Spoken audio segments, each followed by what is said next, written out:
Welcome back or welcome to my channel. It's Sunshine Lavena and this is going to be my Gilmoreathon vlog. So guys, it's finally here. Gilmoreathon is back and I'm going to be vlogging this entire week. It was already Monday evening, so the 7th. It's already the evening. I was at work in the office today, so not a chance to film this intro, but I have started 2 of my reads. So if you saw my TBR video, you would have seen the books that I had for this. First of all was The Stand, Pumpkin and a Patch, and then A Cornish Christmas, if I have time, is also my TBR. So I started The Stand by Lily Chu this morning. I'm on my way to work, walking, because it's an audiobook that I'm listening to. So our main character is Gracie and she has all these to-do lists of how she needs to get her life in order. She ends up getting fired by her overly friendly boss.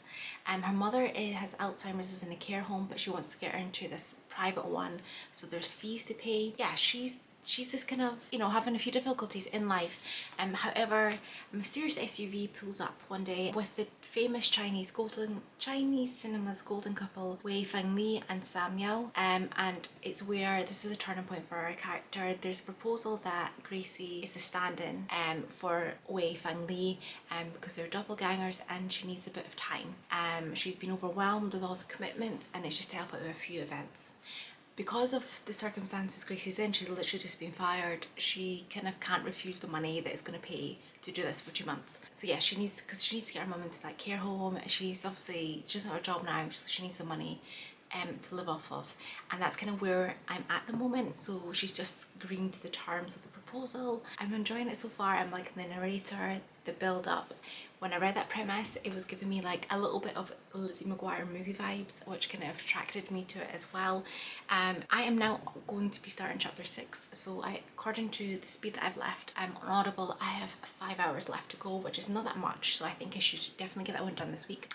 The second book that I started today at my lunch break when I was eating lunch was Pumpkin and a Patch by Jennifer Peel. It's given autumn vibes. It's basically following her character. Her family owns a pumpkin patch and she is a primary school teacher, and we kind of open up where she is at the lawyer's. Her fiance is broken up with her and they're like going through this like litigation, like because they've already like paid deposits for the wedding, there's a ring, etc. So it's trying to work out terms of the split. Now the fiance's broken up with her, and honestly, so many red flags, guys. When the information got so far, and it's like he was a walking red flag. Like he was wanting her to like do something else, not be a teacher, because he's like from a really good family, and like, you know, he wants her to have a better job, and just like some of the things, I'm just like, he was a walking red flag. And whilst they're going through this like discussion with the solicitors, she finds out that he was not only cheating on her, he is now engaged, even though it was a few months later, with this other person who was his secretary. So she's like annoyed, but it seems like they've come to a good deal. At least it's going to work in her favour, the terms. However, her ex-fiance's lawyer was someone that she went to school with, and she wrote some smut, basically Pirates of the Caribbean smut that featured him, and people found out about it, and she got made fun of and everyone knew about it. So she was highly embarrassed, the fact that he is a solicitor for her ex-fiance. It just made a bit of an awkward situation. So yeah, that's where we are. Josie now, we're at a point where she's having a conversation with like a friend, and she's found out that actually the lawyer, who is Reese, actually is going through like a divorce with his wife. He is a single father now because he had to send his wife to rehab because she has like problems, and she basically abandoned him and the child. So he's going through his own thing as well. And it's gonna be interesting because obviously they are our 2 main characters, and it's just to see where it works out. But it's giving cozy, cute vibes, you know, the fact that the family pumpkin patch, and I think I'm gonna really enjoy it. I'll go over a Cornish Christmas when I get to it. But yeah, those are the 2 books that I'm focusing on at the moment, and I'm going to be starting my rewatch of Gilmore Girls this week. I actually started listening to Gilmore to Say podcast, who's done by 2 TikTokers, and yeah, it's just them talking about the whole series, and I'm really enjoying it because they're not doing it in chronological order. It's just, you know, different topics and they're discussing things. but there's so many theories that I just didn't know, and I find it really interesting, and I feel like it's gonna like impact my rewatch. I am team Jess. I think, yeah, just romanticize that relationship, but Logan probably is the one she should end up with. But I'm gonna do a rewatch and see how it goes. I haven't decided what episode to watch for my favourite one yet, because I have quite a few, so we will see how it goes. And that's it for the moment. I will update you when I have updates.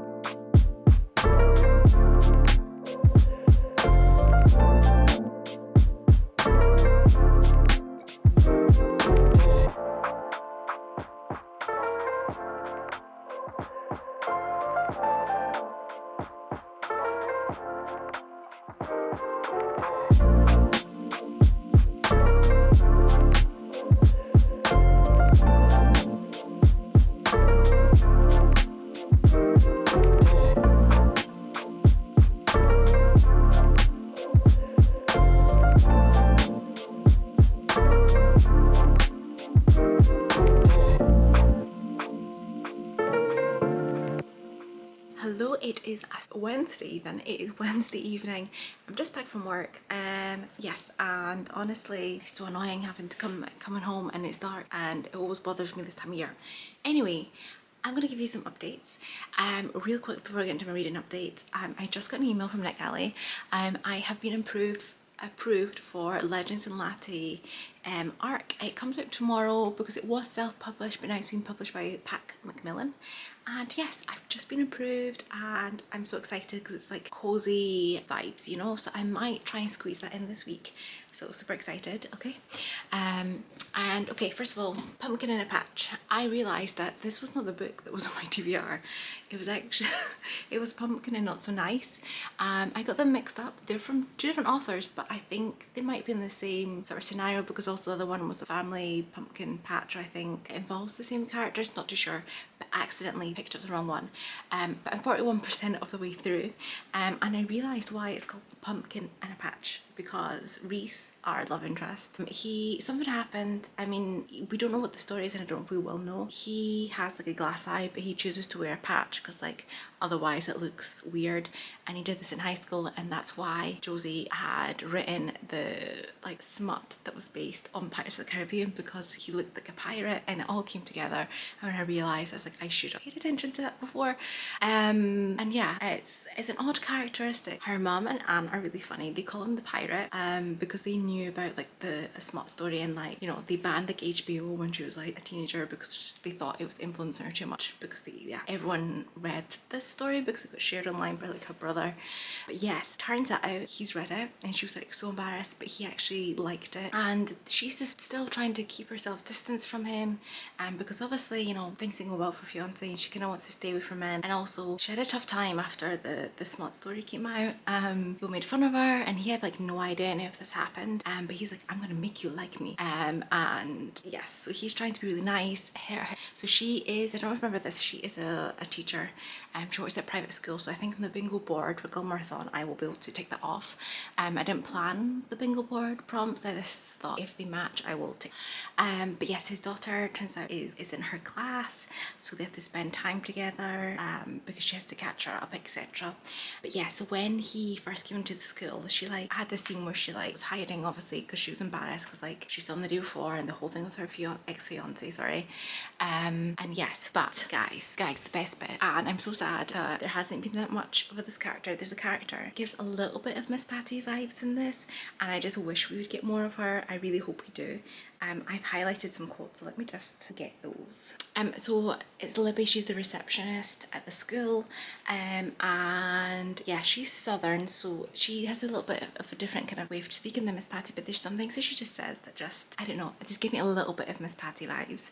So yes, she is like on her second marriage, and she's like married like this rich guy, because she's like the second time I married. She married for love, married for money, sorry. But yeah, so another time when she came into to the school, she had like, there was another interaction where Reese came to the school and, you know, he got her coffee and that, and then Libby kind of looked at her and it was just like, she made a motion like she was zipping her lips, but her eyes said she wanted all the details. There were no details. So she's like totally up for the goss. And then another bit she said, I heard Libby say, my, I think this is about to get delicious.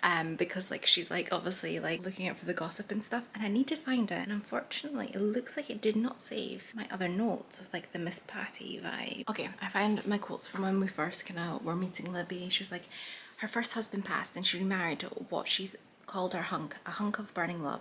She was known to say she married for love for the first time, but this time it was all about the looks and the money.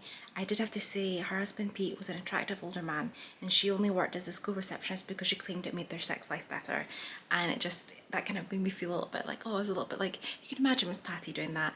And then another bit when, and then another quote from her was, oh honey, you look what the cat dragged in. She pointed toward the school entrance. He's as hot as a $2 pistoler, and that's about Reese. And then she said, darling, you're acting crazier than a run over cat. Should I call somebody? Because she had like hidden behind the desk and stuff. So I don't know, a little bit of Miss Patty vibes. I'm enjoying it. I'm 41% of the way through. I don't know if I said that. Really, really good. Because I went into the office today, obviously going to and from the office, I listened to The Stand-In. I'm now on chapter 11, and according to the speed I'm going at, I have 4 hours and 12 minutes left. And yeah, I'm really enjoying it. Gracie is now kind of got her room at the hotel, and it's like the classic kind of practicing trying to be Wei Fang Li, and you know, the classic montage, very much giving me kind of the Lizzie McGuire kind of vibes when she was like trying to like perfect the performance. But yes, I'm enjoying it, and the interaction between her and Sam, very interesting. I'm enjoying it. I don't have too much more to add to that, but yes, enjoying it. That's updates from me, and I will update you when I have gotten, oh, and yes, you'd have seen that I started my rewatch with Gilmore Girls, and I'm loving it on episode 2. And I forget that you pretty much meet everyone, like the really main hitters of the show, within like those first 2 episodes. And Paris, like I know like the first time we watch it, like you think she's annoying, but knowing the progression of their friendship and who she is, I just love that first interaction where she's like, the Franklin's my domain, you know, I'm gonna be valedictorian. And I love it. I think she's one of my favorite characters. And that's it for me, and I will update you later.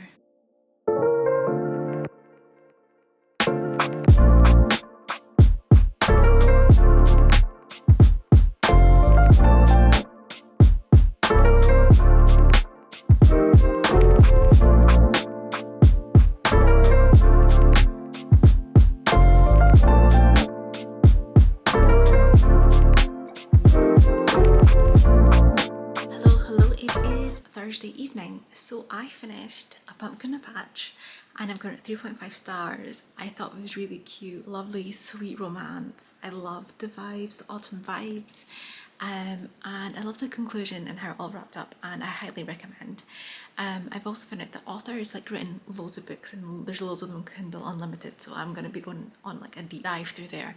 One thing to note is, so the one I was supposed to read, Pumpkin Not So Nice, I think that's the title. It's by a different author, but like the stories were linked somehow. But okay, during this one, there's a $50 bill that is donated to the patch and has a handwritten note on it. And her cousin is like doing some investigating, but you don't really get to hear the story. She's very mysterious about it. So that is the story that happens in the other one. So I can't wait to get to that and like find out what happens.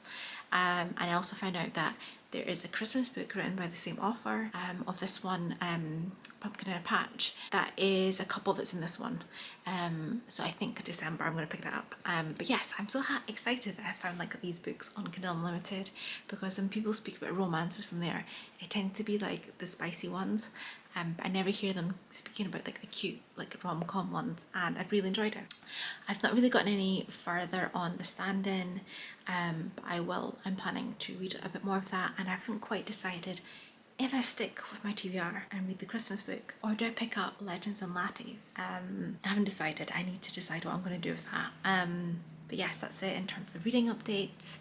And yes, oh, it's so cute, love it. But yes, I'll come back to you when I have a little bit more reading updates. I still need to bake a treat and I've not decided what that is. I need to watch my favourite episode, which I think I finally decided it's going to be I Jump, You Jump Jack. We'll see, but I'll catch up with you later on.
Saturday evening and I don't have too much reading updates. I have read a little bit more of The Stand-In and a little bit more of The Cornish Christmas, but not too much to update on. I'm finding it a little bit hard getting into The Cornish Christmas, but hopefully I'll get into it a little bit more. You will have seen that I started the Butterfly Garden, and that's where Chloe reads books. Chloe Crime Scenes Corners book club pick this month, so I've started that, but that's not part of this readathon. I've only read almost up to the end of day 2 and it's free already, so I'm behind on that reading. But that's it in terms of like reading updates. But today we went out, we got a picture that we wanted, so we're going to hang that up. It's not hung yet, but we'll do that. We went out for lunch to a Brazilian place that was really good, and then now we're going to go out and meet someone else for some drinks, so not that much reading is getting done today, and I will give you an update later.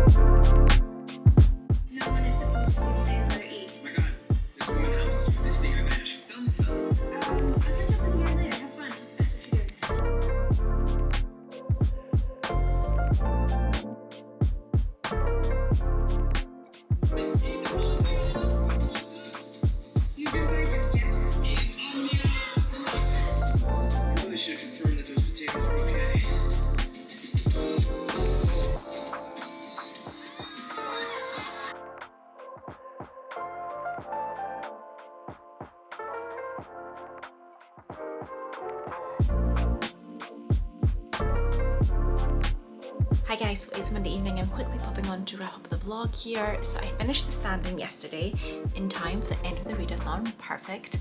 And I really enjoyed it. I'm giving it 4 stars. I liked how there's like a bit of a twist there at the end. I liked the conclusion. I liked how we got to know our characters. I liked the romance. Like, it's so good, and it definitely gives me a little bit of those Lizzie McGuire vibes. And yeah, really enjoyed it. I loved the audiobook. The narrator was really good, and yeah, I definitely recommend that one. The Cornish Christmas ended up DNFing at 26%. So I just wasn't getting into the story. There was the slight like kind of mystery element about her mum like kind of introduced, but like there wasn't that much details. It really wasn't pulling me in, and I felt at that quarter mark the way through I really should be like wanting to continue, and I just was a bit meh about it, you know. Yeah, so I didn't know too much about the characters. I don't know, there just wasn't a lot going on. And anyway, so on Goodreads I just had a little look at people's reviews, and there is good reviews, so this could be a book for you. It just wasn't for me. But I did see one that was like a 2-star review. The person read it all the way through, and it did have spoilers, and I read it because I'm like, I'm not gonna finish this.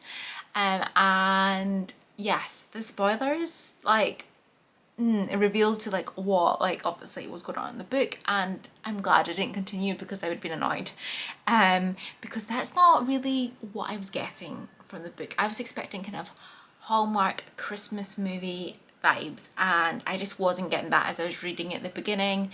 So it definitely wasn't what I thought it was, and that's not to say that you don't get those vibes later on, but like the reveal, I suppose is the best way to say it, the reveal, if what that person wrote was true, that wasn't really what I was expecting from that book. So yes, ended up being F now.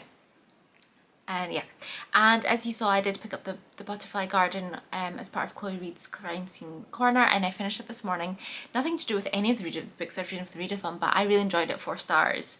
Liked the mystery, the creepiness, and I think I definitely will continue on with that. That was on Kindle Unlimited. I don't know if I mentioned that before. But in terms of reading prompts, with the stand-in and Pumpkin in a Patch, I managed to complete all of them.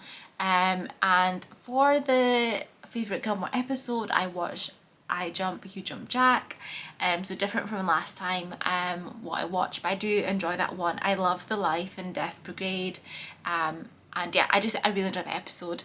In terms of like the baking part of it, like I made pancakes, which I know isn't like baking, but it was like a treat. So, you know, I'm counting it, but I completed them all.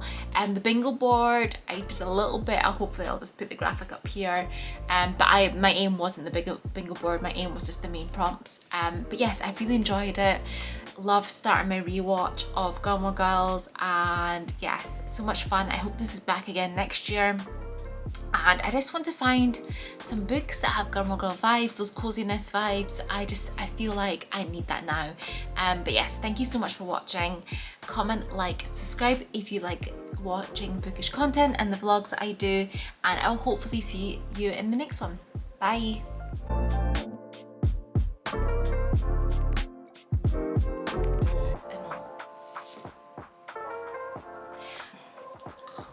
Why are you not showing? That was with the right hand. Lattes and Legends.